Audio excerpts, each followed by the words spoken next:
Coach Chot Reyes, nagrereklamo pa rin hanggang ngayon sa mga referees dahil may isang napansin daw siya na siyang hindi nila ginagawa. Bakit daw? Kasi madali sila mag-technical foul sa mga coaches maliban kay Coach Tim. Hindi kaya takot lang mga referees na pituan si Coach Tim dahil nasa poder siya ng SMC at mga big boss? Tara, pag-usapan agad natin. Pagkatapos ng laban ng Ross at TNT na kung saan ay panalo nga ang tropang 5G na may ibang klaseng comeback nga sa tulong ng kanilang Big 3 na si Poy, Oftana at Pugoy. Kaya lang pagkatapos ng laban para hindi naman masyadong nasiyahan si Coach Chot sa mga tawagan ng refs. Kung hindi kasi magrereklamo si Coach Chot, tiyak na hindi daw ito aaksyonan ng PBA. Gaya na lamang ng madalas na offensive foul ni Paul Varilla. Unang pito, medyo tumama naman. Pero sa pangalawa, doon na si Coach Chot umalma. Ngayon ang ginagawa ni Coach Chot, hindi na masyadong nagre-reklamo sa ref kasi mabilis sila mag-technical sa kanya. Sa katunayan, meron naman daw mga coaches na grabe ko magtalak pero hindi pinipituan ng technical. Ang ginawa niyang halimbawa ay si Coach Tim Cone. Hindi naman ako maka-TNT ha, hindi rin ako hater ng Hinebra. Pero medyo totoo yung sinasabi ni Coach Chot. No offense, pero napapansin ko nga rin yun, especially tuwing playoffs. Huling technical ni Coach Tim, parang nasa bimig pa siya nun. Nasa Pure Foods franchise pa nung tinapon niya yung upuan sa court kaya na-eject siya at kusang nag-walk out. Nung nasa Ginebra franchise na siya, di na siya pinipituan ng ganito. In fairness din naman kay Coach Tim, medyo nag-iba na siya ng mood ngayon. Medyo kalmado na at napapayuko na lang sa bench. So kaya siguro hindi na siya napipituhan kasi kapag hindi pabor ang tawag, hindi na siya nakikipag-argumento ng sobra gaya ng ginagawa ni Coach Yeng.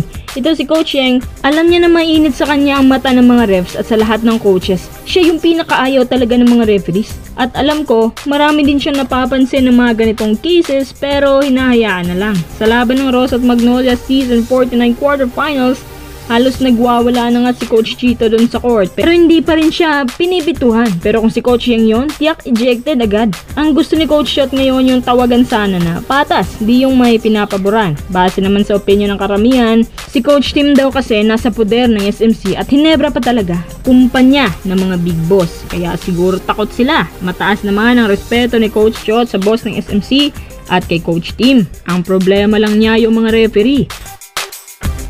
Sa bagay niyan, hindi ko rin alam kung aaksyonan pa yan ni Kume or may mga PBA officials ang paiimbestigahan. Para sa akin, malabo yan. Malabong imbestigahan. Kung siguro may tawagan na sobra na or may pananakit na hindi nakita ng refs, acceptable pa kay Kume. Pero kung tungkol lang naman sa technical ng mga coaches, mukhang walang review yan. Charge to cry na lang muna sa lahat ng PBA coaches na sanay nang mabigyan ng technical foul.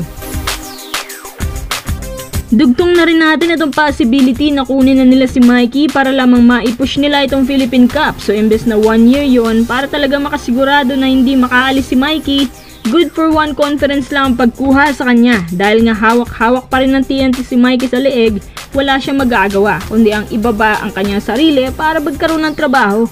Recently, may narinig kasi ako na kailangan na niya ng support financially para makapag-proceed sa kanyang training sa US. So itong gagawin ni Mikey, papayag na lang sa one conference pero syempre, dahil one conference lang kaya ang presyo hindi nagaya nung nakasanayan. Sa katunayan, pumayag naman si Mikey sana. Ayon sa TNT management, masyado daw magulo kausap tong si Mikey. Kaya hindi na itinuloy kasi nga kilala na nila si Mikey na hindi stable ang usapan. Baka magloko na naman. So itong one conference deal mukhang mapapapayag na nila yan. Malapit na rin kasi ang playoffs. Gumaganda ng record nila. Kapag ito si Mikey bumalik sa kanila at magtagal ng ilang conferences, tiyak na mas mahihirapan pa ngayon ang ilang PBA teams na patumbahin itong TNT. Lalo pat wala silang Batak, wala si Castro. Ang resurgence ni Mikey, kailangan na talaga.